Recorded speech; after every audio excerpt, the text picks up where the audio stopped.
Elizabeth! No, Elizabeth! No! Elizabeth, don't!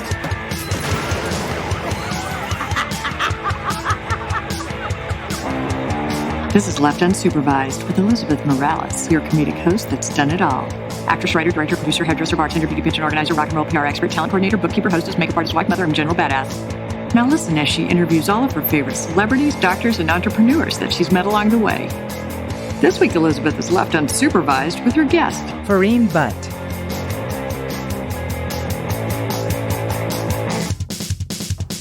So, Dana, would you say you have a mind of magical thinking, or what they call the woo, woo, because of all the, spiritual kind of California thing? I am desperate to be more California. I feel like I still have so much New York in me. I want to be like taken over and washed over by California crystal magic. Okay, well, I am one of those. I will convert you, trust me. I can't wait. So my husband says I have magical thinking. That's what he calls it. I say I am one with the universe. Right? So I was sick over the holidays. Oh, no. I know, it sucked. I had the ever diet that if you really want to lose weight, hey, listen, I finally lost my baby weight 14 years later. I know. I'm always like one stomach flew away from like a goal weight. Or Yes, right? Well, let me tell you, the best diet is that pancreatitis, which is what I got. They don't know how I got it. And I was in the hospital, hadn't eaten for like 7-10 days, lost 12 pounds. It was crazy. I was ever so trying to be positive.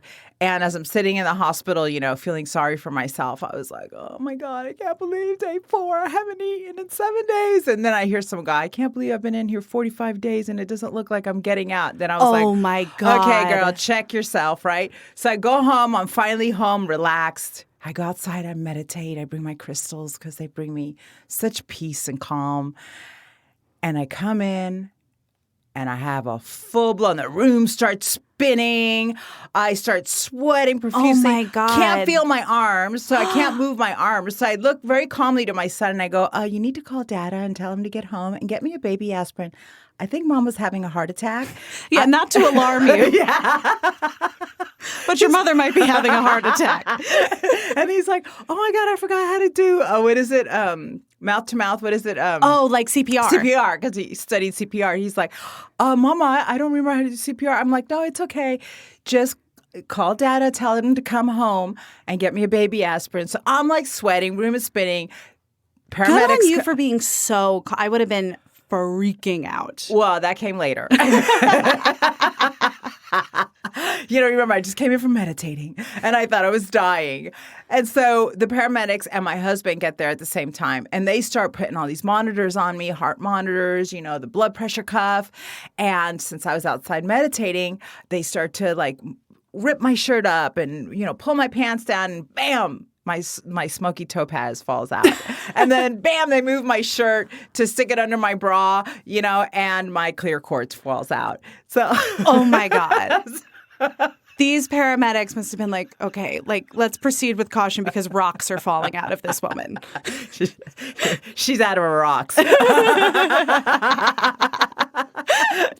So he starts going, ma'am, what's happening? Like, why do you have all these crystals? And I'm like, I was just outside meditating. I have my crystals on. I'm trying to heal my pancreas.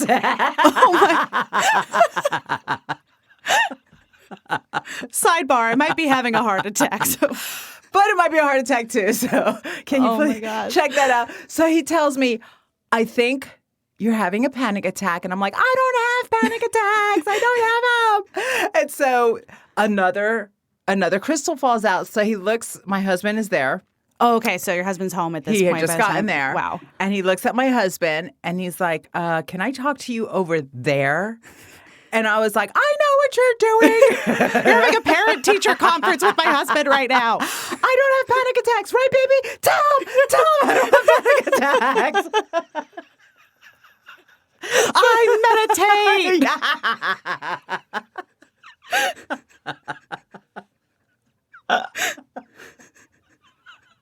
Damn it. Oh, I love the image so much of like like a post-meditating woman, like probably like yoga pants, like the nice like top knot hair, in a rage. Sweating profusely. And I had chills. So I was sweating and shaking. I am not having a panic attack. They tell me, well, we're not a doctor, but are you sure you want to go to the hospital? And I'm like, yes, something's not right. And I fucking go to the hospital, and lo and behold, I go to change into the hospital gown, and yet another crystal falls out. We're now how many hours into? Hey, not even one. Not even one. But okay. I had like 6 crystals all up in, my bra, my pancreas, Oh my gosh. Oh, that's so funny. Hey, I kept them all on the exterior, okay? Oh, totally. A gynecologist appointment somewhere down the line. Hey. People do that. But anyway, I digress. Is really the whole point of this was to tell you that Fareen, who we have in the studio today, she works with amazing precious stones, minerals, the vibration of the earth, just minerals from meteors. So How cool. So cool. So cool. So anyway, that's my little magic story with my crystals and gemstones or whatever. I am dying to hear Fareen because let me tell you, she is so cool. I cannot wait. Let's go get her. Today we are channeling our inner virtuoso with Fareen Butt. If that name doesn't ring a bell, it's probably because Fareen only works on a highly exclusive basis. She is a world-renowned contemporary artist. Her medium of choice? Precious stones. Her abstract painting have embraced the ancient Japanese and Indian technique which uses crushed gemstones, minerals, and precious metal-based pigments. Think pure gold and silver, sapphires, rubies, diamonds, onyx, and even minerals derived from meteors. One of Fareen's art pieces was actually sold to the Prince of Monaco for millions of dollars. Throughout her life, Fareen has traveled the globe, and one of her specialties is landscape, with an emphasis on light, color, and perhaps most interesting, vibration. We are making sure that our chakras are aligned today, folks. Welcome. Thank you for joining us, Fareen. It's a pleasure to be on. I am so intrigued and so excited to have you on the show. I just want to get into it because I read this beautiful story involving a moth when you were very young. What happened to you when you were a child and you saw that moth? Because I think from there, your art, that's what it emanated from, right? Yes. So that memory is actually one of 3 of my first memories, and I think that's actually the third. I remember I could walk. I remember I could not properly talk. I had these complex thoughts and wanted to communicate, but I realized how limited I was in my ability to communicate because I was a baby. Right, right. Yeah, so actually there is a quote by Picasso, and it has to do with being an artist. The truest moment of creativity for an artist is when you can express yourself as honestly as you did when you were a child. Oh. Yeah. I like and then that. On the flip side, he has another quote, and specifically it goes, "Every child is an artist. The problem is how to remain an artist once we grow up." Oh, my God. That is so true. That is so true. So it's kind of really interesting, Very profound. Well, and you experienced that, and remember, even before you could speak, right, at a very young age. Yes, yeah. So, collectors are drawn to my art for many different reasons. And there are some collectors, they literally walk into the room. They have no plan. You can send them photographs. You can do whatever you do. They're not interested until they walk into the room and they physically see the work. And then they decide which work they want to buy and why they want to buy it. And it has to do with their eye. And it's a very intuitional process. They see a piece where it is your, shall we say, mature refinement of that pure child voice. So, it's the third memory that I remember. The first 2, I remember, I couldn't walk, and I definitely couldn't talk. And one involved, being on a train and being fed baby food. And another had to do with being in a car, and my little tiny flexible little foot got stuck. And anyhow, and everyone was freaking out because they thought, gosh, they crushed me and I might grow up to be a cripple and everything. And in my mind, I thought, oh gosh, the adults are so overreacting as usual, and my foot is totally fine. And so I remember looking at my foot and kind of shaking it. I remember seeing this plump little foot, and being held and everything. There's definitely a lot of cognitive activity going on, I think, in all children, and we really have to be, aware of that as adults and living in a world with children. Children are our future. Getting into the third memory and going back to that honest, childlike impetus for creation, it's definitely an impetus. It's definitely something that comes from deep within, and it's like a passion, and it's explosive, and it's like a force that is almost otherworldly. It's like connecting with your solar plexus, the chakra that handles willpower. I think as a child, you're very in touch with your various chakras and your various impetuses. Unfortunately, number one, the world around you is not always as connected with its own natural flows of these sort of impetuses. And number two, you're very limited by your environment and by the preoccupations of the people around you, doing what they have to do to essentially care for you in the best that they can. Right, and also adults bring their own fear to that purity as a child, that I think sometimes even things that are unexplained as adults, we need an explanation. And as a child, you don't. You can take that in and just see it for what it is. And you don't need this explanation for why you feel this or why you see something. I know I've always been very intuitive as a child, but when you tell people that, it kind of freaks them out a little bit as an adult. The adults always try to turn that off. In my case, I don't think that they turned it off. It's a limitation. If you have a certain consciousness, that's the consciousness you have. I think that will change in the future generations, certainly. I agree. I definitely agree. I feel like they're more in tune. I know my son's only 14, and he's like way more in tune to everything than I was at that age. Oh, yes, absolutely. My daughter actually, for the longest time, she was interested in aeronautical engineering. But to go further, it wasn't just trying to get an engineering degree. She's looking into neuroscience. And when I asked her why, she said, we've finally figured out a way, taking, Einstein's theories, and, theories have been around for decades that we haven't done much with. We finally found a way to begin to map the universe, and we've learned so much in that process, and we still haven't found an accurate manner to map the human mind. Wow. And that really, really blew me away. How old is she? She's 16 now. Oh, my God. From the mouth of babes, I tell you. Yes, yes, absolutely, absolutely. But, our generations, the generations prior, were almost not allowed that freedom of thought. Not that they were not allowed, it's just you need a conscious environment in order for your own consciousness to be able to expand rather than conform. So my first memory, artistic memory, I should say, it was cold outside. We were in California. I remember we rented an apartment in Hayward. It was cold outside, not very cold because it's a California Yeah, exactly. I was going to say, how cold in California?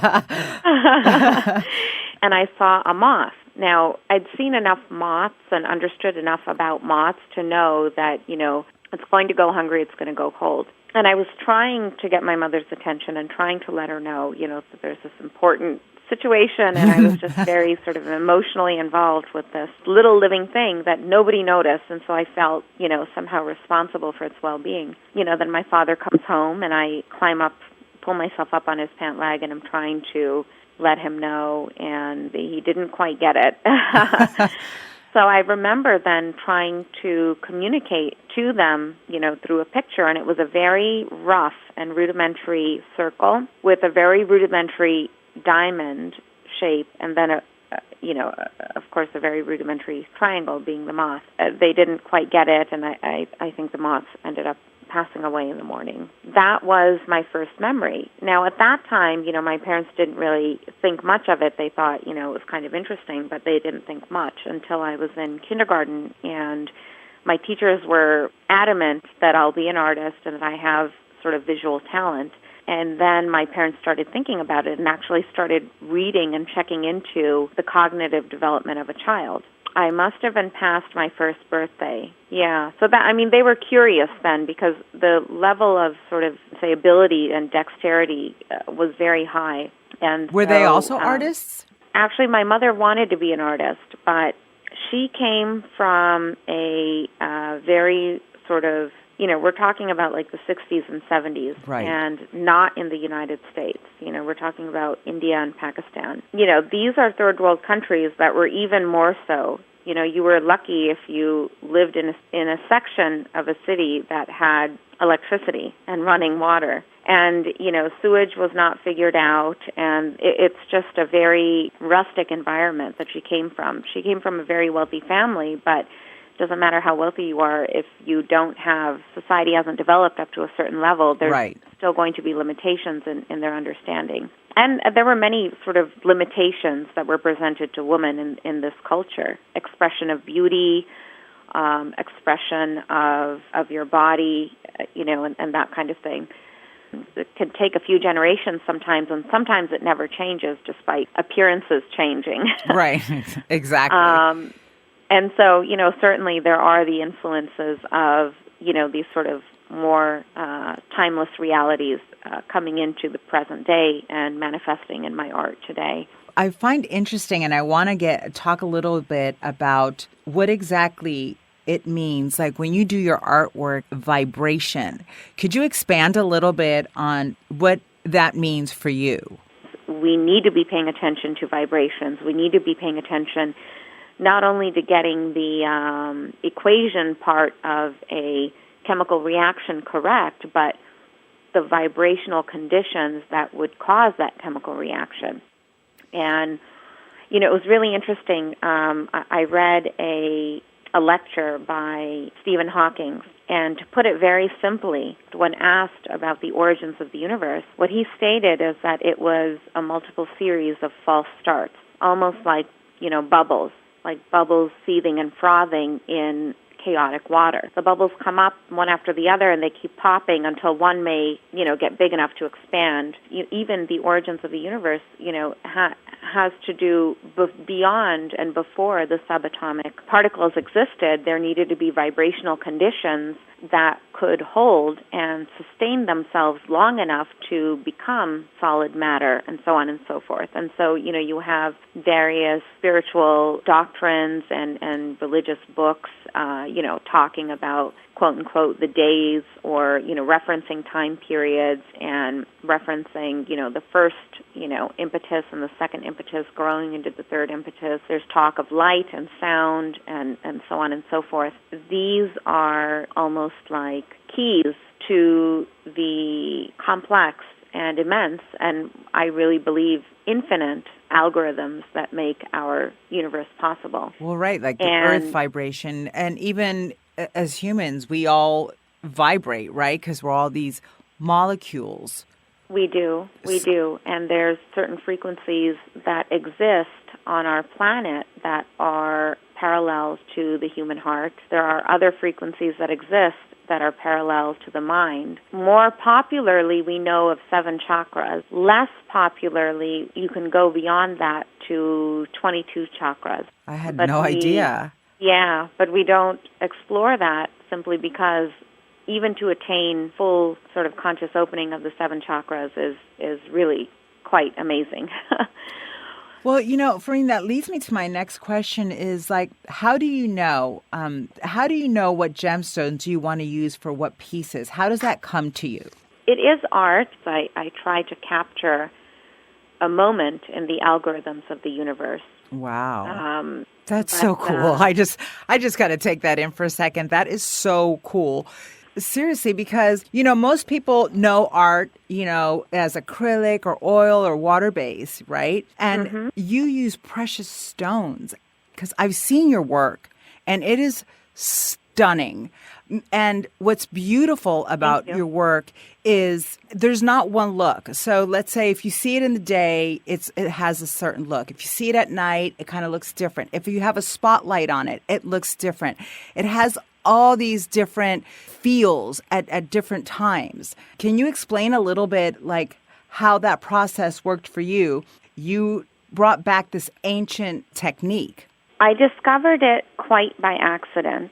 I don't know if, I'd have to get it tested, but I've done a lot of, formally tested, but I have done a lot of these sort of sophisticated sight color tests to see how much color you can actually see. Right. And the longest one I did had 100 and more than 150. I think it was 168 different images. I got every single one correct.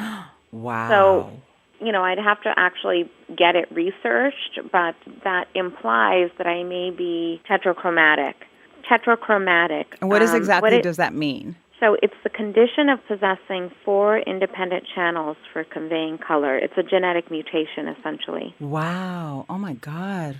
That is so cool. I'm learning so much with you today, let me tell you. I swear. So you're able to see 9 million more colors because of that extra little, I don't remember if I think it's a cone. That's crazy.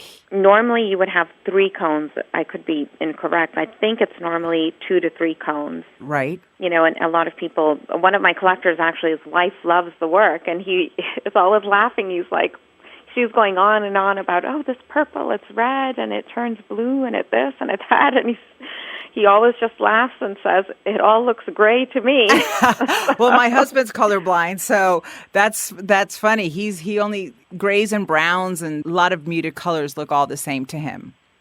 So my work is very careful in its color choice, especially in the work that is pointillist and where you have gradations of color changing. Because in those gradations, I want to keep it a very even mixture. I don't want to create a stripe or, a cloudiness or, sort of an imbalance in the change of color.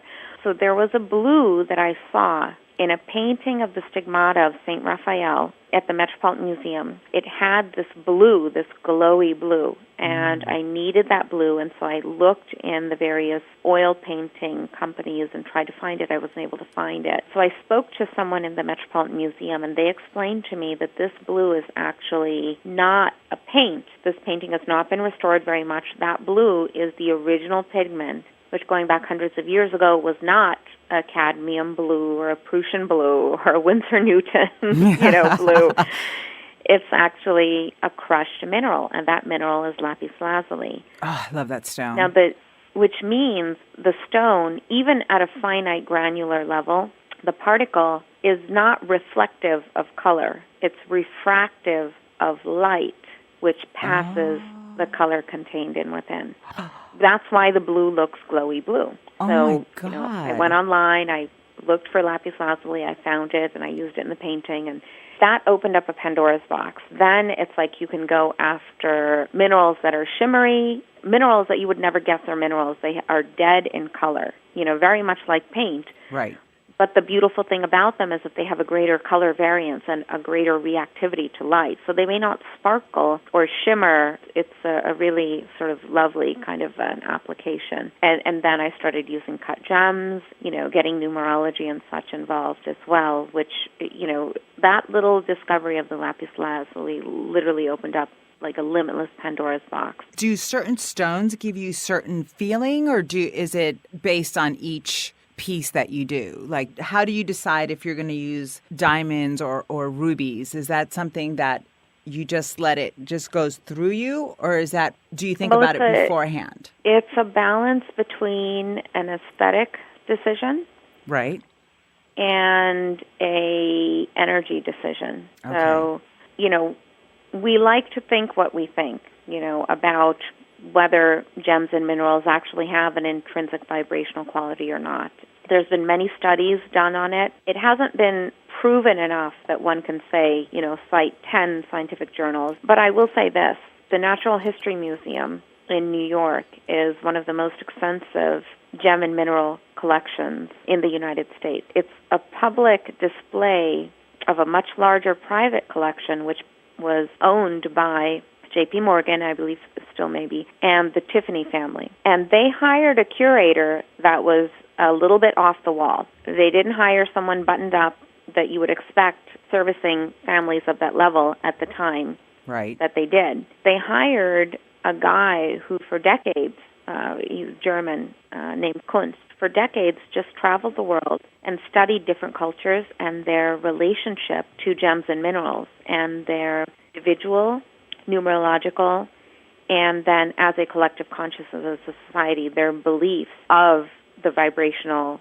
and energetic sort of applications to the gems and to minerals. That's very telling. There's definitely something there if, the founders of one of the main 4 banks in the United States, very ensconced with the Federal Reserve, is taking that direction, taking the time and energy and capital and allocating it to creating such an extensive collection in conjunction with another esteemed family such as the Tiffany family, which founded Tiffany & Co. Well, I am a believer because I have this whole collection of different crystals that give me different feelings. I meditate with certain crystals, certain stones. So I am a true believer. I am as well. Yes, in that. I want to play a little game, but before I go there, I want to ask you, what is the most expensive piece that you have sold? So the most expensive piece, I'm not allowed to publicly disclose the price. There is some public information on it. I was allowed to release enough public information so that people understand the pieces there. Right. But as you go kind of higher and higher in certain circles, it becomes very easy to find out, what's the piece, where is it, and who owns it. And the owner just doesn't want people to know their exactly. stuff. Right. But I will say that it was over $1 million, specifically over $2 million. It involved a lot of cut gemstones. What gemstones did you use for that piece? The most dominant stone is cut yellow diamonds. Wow. The canary, it's right? Really it's canary impressive. Diamond called canary Canary, yellow? yes. Yep. I love that. Well, Fareen, let me tell you, you have schooled me today and have opened me up to so many other ideas and ways of thinking and looking at art. From the day that I met you and I saw your piece, I was just like, I got to have her on the show. I find you so refreshing, and your stuff is just amazing. I'm so grateful that you came on the show today and really were able to open people up more to information that you don't hear. And now we want to play a little game with you. Now it's time for the part of the show where we play Love It or Leave It. It's a simple question, really. Do you love it or would you leave it? With the host of the game, Tessa Barrera. So we're going to start with something that we hear all the time in art, the term priceless. Priceless works of art. Everything does have a price. So what is your opinion on the term priceless? Love it or leave it, and why? Can we choose both? You have to explain. Priceless works of art. Is that a real thing? I think it is a real thing for sure. There are some works that you would never, it would almost be an insult to begin to attempt to place a price over it. Rare diamonds and rare gemstones, I think it would just be an insult to the fact that it exists, and somehow reality has caused this creation to be manifest and present in our physical world and move beyond civilizations and move through civilizations and societies and the rise and fall of many sort of iterations of humanity. And I think that's what priceless really means. Whatever a gallery or dealer may tell you, that's up to them. But I think I love that answer. So that's a love it. So that's a love it. You got to say it. Yes. Love it 1,000,000%. You didn't have to. Love I'm glad it you did. pricelessly. Forcing her to say it. Okay. Another thing that I'm unsure of. Now, teaching art. I want to make the disclaimer that I absolutely adored my high school art teacher, Mr. Maltz, but I still suck at drawing. So, teaching art. Can you teach art? Love it or leave it? I love it. And I actually did teach art for 2 years in the New York City public school system. Wow. And when I got the job, I didn't know what I was getting into. And the board said, you can go here, you get paid $40,000. You go here, you get paid, I don't know, $60 or whatever it was. Of course, I went for the higher number, thinking all kids are the same and all schools are the same. This was a school where guns would be pulled out quite regularly. Most of the population was going in and out of juvenile detention. Definitely a world that I was not. I mean, I knew it was there, but I knew it through, like, that Michelle Pfeiffer movie. Yeah. Dangerous Minds. Yeah. And so actually art became, it wasn't about how good you can draw. It became about creative thinking and exercising your creative thinking to overcome your challenges in reading and writing and expressing yourself and then finding a place for yourself in society, which is so important for these marginalized sections of society. And just talk about the art. Talk about what your heart tells you about the art. Use your voice. Very nice. And behave yourself. Art, for art's sake, to create a piece or a physical item is wonderful. And if that's what your heart desires, do it. But more importantly, it exercises creative thinking. So I think that's a renown. She loves it. What do you think, Fareen? I think I love it. That's great. And who would know these kids there have isn't this enough amazing of it. artists at their disposal. Well, okay, this is the last one. And this is a saying that I actually really like, but it's pretty cheesy. So I'm going to say, you have to tell me, love it or leave it. The saying is, Earth without art is just eh. And we actually had a visual for you. We had a visual on a paper, like you take the art out of the earth, and it's just eh. I would agree, and I would disagree. I think that natural creation and, whoever created this divinely perfect place that we live in is just another kind of an intelligence. So in that way, I would disagree, but I would agree in that we have such beautiful and great pieces of art and expressions of civilization for like tens of thousands of years, from like cave paintings to the hieroglyphs. You question the true purpose of the pyramids. You see these unique little images of, these saucer-like shapes, and there's societies and civilizations that came thousands of years before us, and you can see the evidence of their advanced knowledge and intelligence in their art, in their public art. Right. Right. And I think we really need to step up our game. That sounds like you got all the questions, Fareen. Thank you so much for playing the game with us, and I cannot wait for everyone to hear this episode. I know. Yeah. Fareen, if you could tell people where they can find you, plug in any of your social media, or where they could see your artwork. So at the moment, I have a website, fareenbutt.com, and my contact details are there. And I usually, just sort of personally entertain questions about seeing the works. I do have a showroom as well, which if someone is interested in taking a visit and we're setting up an appointment, you're welcome to. Okay, so that's www.fareen, FAREENBUTT.com. That's right. One last question before we wrap up this interview. I ask this question to everybody that comes on the show. If you could be left unsupervised anywhere, where would it be and why? That's a really good question. That's not one I've asked myself recently, so I have to think about it a little bit. Unsupervised. There's many possibilities, right? Yeah, there are. Well, what would I do if I'm unsupervised? I'm kind of have been unsupervised most of my life. So you'd just be you. What I would like to do if I was unsupervised, let's say I could put on an invisibility cloak so you're totally immune, right? Oh, I love this answer. Like one of those little Harry Potter things. Uh-huh. I would sneak on to Richard Branson's he's got this space shuttle kind of a thing, and he takes people up into space every now and again. And I would just sneak onto one of those at a moment that somehow was astrologically significant. That's what I would do if I was. Oh my God, I love that answer. Oh my God, Fareen. That's what I would do. Thank you so much for doing this interview and taking time out of your busy day to call in. And I really appreciate it. Well, thank you for this opportunity. I appreciate it as well. Thanks for listening to Left Unsupervised. Don't forget to stalk us on Facebook, Instagram, and Twitter at Left Unsupervised Podcast. We'll catch you guys next week. Thanks for listening.